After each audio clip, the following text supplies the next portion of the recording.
Hello again.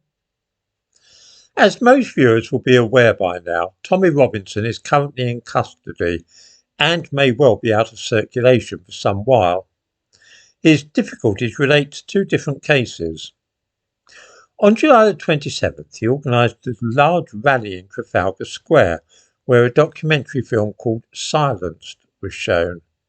Without going into too many details, it is alleged that this film breaches a High Court injunction which was put in place after a libel case which Robinson lost a few years ago.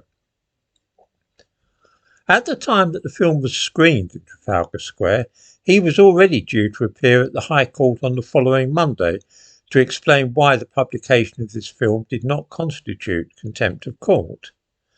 This can be a very serious matter because one can be sent to prison for 2 years for it. The day after that big rally, on the Sunday evening, Tommy Robinson took the Eurostar heading through the Channel Tunnel to leave this country. It was obvious he didn't intend to appear in court on Monday morning.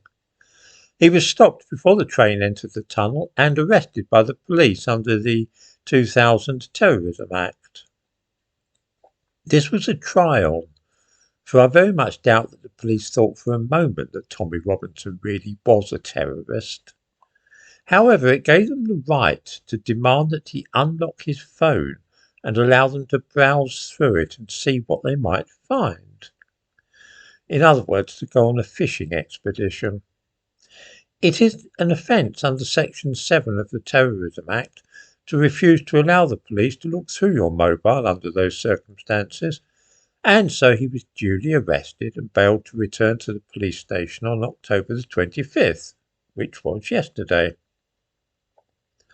Those ghastly busybodies at Hope Not Hate have spent a lot of time and energy compiling a dossier about the supposed contempt of court, which they then went beetling off to show the Attorney General.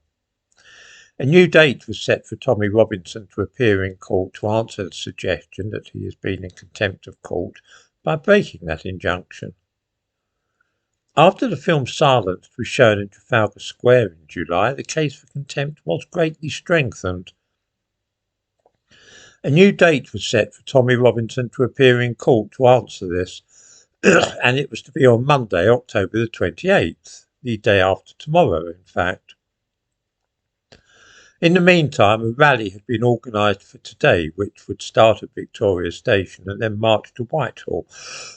This is still due to take place. It will leave Victoria Station at 1 o'clock.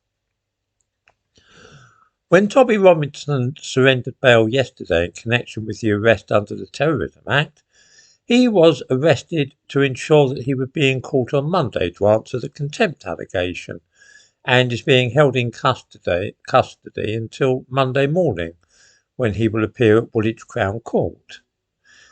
As far as the supposed offence under the Terrorism Act is concerned, he's been bailed again until November the 13th. I am bound to say that something about all this doesn't strike me as very exactly kosher.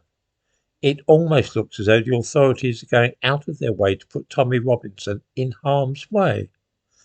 The fact that it is Woolwich Crown Court where he is appearing on Monday is significant because this is where those held in Belmarsh High Security Prison are brought.